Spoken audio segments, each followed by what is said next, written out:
Selamat siang, saya Dr. Hadi Sugianto, alumni Jerman Barat tahun 78. Mulai laser saya tahun 95. Laser dimulain di Shanghai. Saya ngambil laser 2 tahun di Shanghai. Kebetulan saya bisa Mandarin, jadi gampang untuk memahami material lasernya itu. Sekarang di Indonesia sejak tahun 95, aku di rumah sakit dulu namanya Medica Gria di Sunter. Itu memperkenalkan demo tentang laser darah, jadi ILIP, intravascular laser irradiation on blood. Nah, itu aku kenalkan pada tahun 95 waktu itu. Berkembang ya sampai sekarang. Kita akan memperkenalkan LLT, low level laser treatment. Seperti kita ketahui,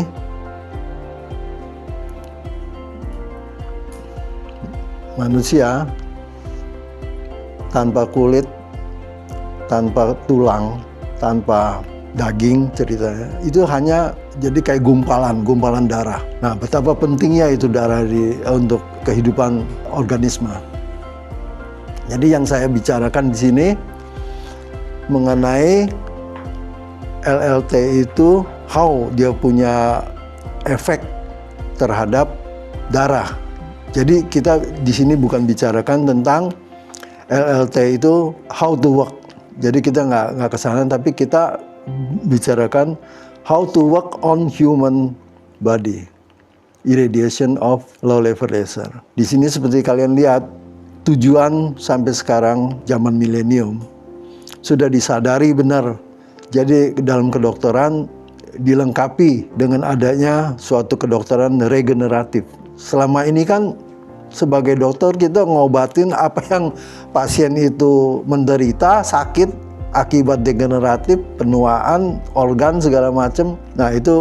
Nah, sekarang dilengkapi dengan regeneratif. Maksudnya jadi udah diobatin, pasien itu sembuh dengan obat-obatan, diet dan segala macam. Nah, tapi gimana maintenance dia punya kehidupan selanjutnya? Apa tunggu dia sakit lagi baru kita ngobatin? Ya enggak. Jadi kita di sini dikembangkan suatu regeneratif medicine, termasuk yang kalian dengar sekarang misalnya stem cell, hiperbarik, ozon terapi. Itu semua tujuannya yaitu untuk meningkatkan kadar oksigen, dengan kata lain quality of blood. Jadi bukan quantity. Jadi kita quality first, just quantity follow. Jadi quality dulu. Kalau quality-nya udah bagus, quantity pasti baik. Nah, sampai sekarang kan seolah-olah kayaknya kita titik beratkan quantity. Jadi pembuluh darah sempit, lebarkan. Tapi bukan quality. Nah, sekarang kita dengan adanya laser darah satu-satunya seperti hiperbarik, seperti ozon terapi. Nah, itu memberi satu harapan jadi untuk oksigen dalam tubuh optimal. Nah, seperti kita lihat di sini darah, sirkulasi di dalam pembuluh darah selalu tendensi agregasi. Agregasi itu atau koagulasi tanpa suatu luka di dalam pembuluh darah itu bisa banyak sebabnya. Nah, sekarang kita misalnya dengan low level laser kita tembak, ternyata eritrosit yang bergumpal itu dia bisa urai.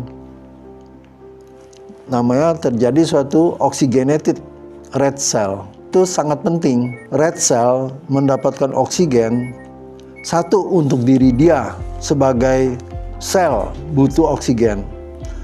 Tapi kedua lebih penting lagi, jadi dia udah dengan adanya oksigen di red cell itu, maka dia membawa oksigen lebih optimal ke sel untuk distribusinya. Dan di mana dalam hal ini kita tahu ada 3 komponen yang peka terhadap penyinaran di dalam tubuh kita, yaitu air, pigmen, dan salah satu hemoglobin.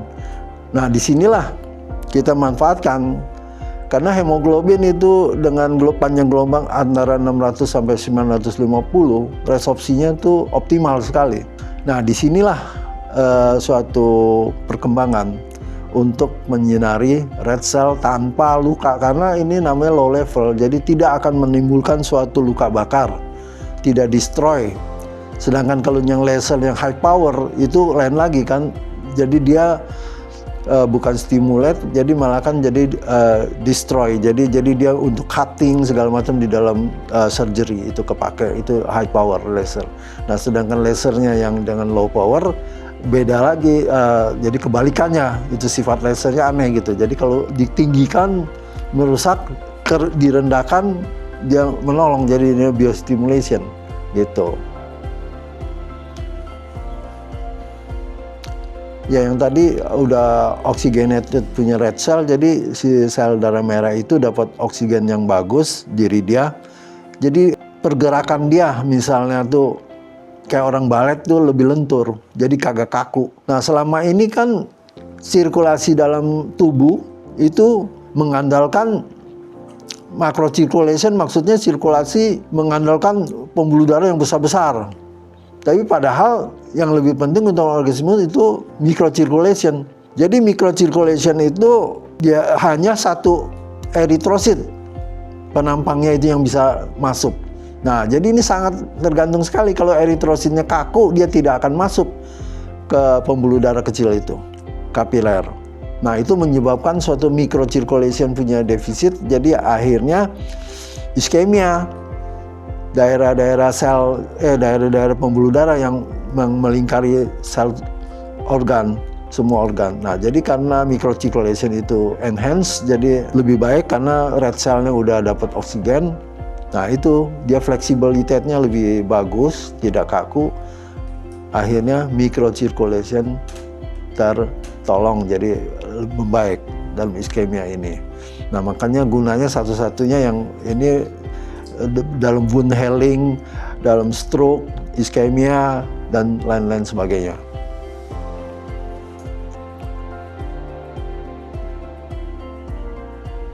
Ya, seperti kita lihat sekarang, kita manusia tetap harus makan, harus pernapasan. Nah, proses-proses nutrisi, proses-proses terutama pernapasan melalui sel-sel kita, dalam hal ini mitochondrion di dalamnya. Jadi itu dia sangat menghasilkan suatu yang sebenarnya misalnya kita makan sesuatu yang nggak sehat dan menghasilkan radikal bebas. Terus kita hirup udara untuk badan kita oksigen, untuk badan kita oksidasi untuk supaya kita dapat oksigen. Nah itu juga suatu proses yang menghasilkan radikal bebas yang disebut ROS. Nah sedangkan ROS ini kalau itu sebetulnya butuh tubuh kita. Seperti kayak ATP, ya, sama NO, nitro oksid itu juga pun penting dia untuk membuat pembuluh darah kita lebih lebar dan agregasi eritrosit itu menurun, trombosit terutama dengan nitro oksid itu. Nah, terus ATP ya sebagai energi. Nah, sedangkan ROS juga ada perannya. Dia untuk menjalankan itu proses pernapasan sel sampai selesai. Cuman karena ROS itu bukan endogen yang maksudnya dari pernapasan kita ditimbulkan, tapi dari makanan-makanan luar. Ya kita nggak bisa hindarin, kita harus makan. Ya harus ada resikonya radikal bebas itu. Belum lingkungan, faktor lingkungan, polusi, yang lain-lain, stres misalnya. Stres yang berkelebihan juga menyebabkan radikal bebas. Jadi suatu oksidatif stres. Jadi keseimbangan antara antioksidan sama oksidan itu tidak seimbang.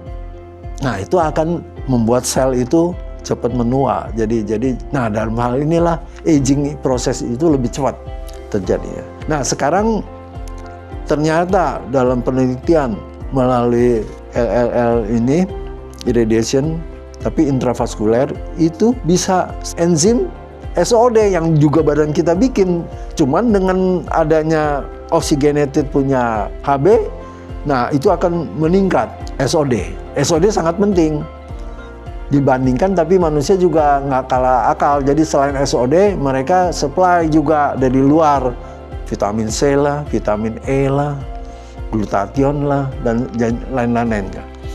gitu sebagai antioksidan dari makanan dan buah-buahan dan apa itu penting sekali juga. Nah itu untuk supaya keseimbangan antara oksidan sama antioksidan. Nah itu kesehatan tubuh jadi tercapai kesehatannya, keseimbangannya. Nah kita lihat dalam in vivo maksudnya pasien-pasien dengan kita pakai jarum khusus, kita lihat coba, kita sinar. Sebelumnya darahnya keluar, warnanya gelap. Setelah menerima penyinaran 60 menit, ternyata dia bisa bright red, jadi terang, jadi oksi Hb. Dibedain sama yang gelap itu, desoksi Hb. Nah, jadi dalam hal ini kita lihat proses dalam selama 60 menit penyinaran. Karena sirkulasi kita sampai ke titik awal itu kan kira-kira 20 skon itu sisa darah merah. Jadi sekarang dia sirkulasi udah sampai 60 menit tuh hampir semua 5 liter badan kita punya itu udah tercemar dengan laser low level. Nah, itulah kita punya target. Jadi memperbaiki microcirculation, memperbaiki iskemik di jaringan dengan low level laser ini. Tujuannya.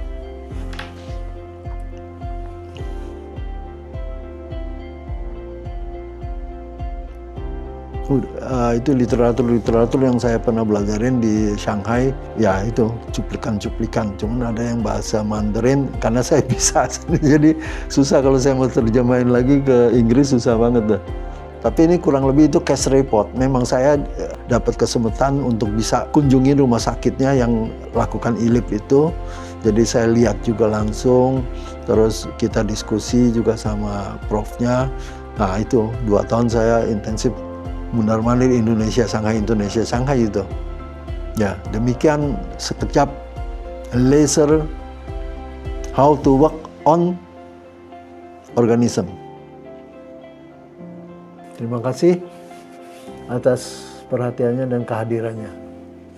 Silakan ada yang mau menanya sesuatu. Ini kita lakukan yang pertama kali itu sangat penting. Kita bisa pasien itu 2 hari sekali. Darahnya oksigenatifnya cepat, bagus. Nah langsung di saat itu juga kita lihat kemajuan 10 kali adalah suatu season. Jadi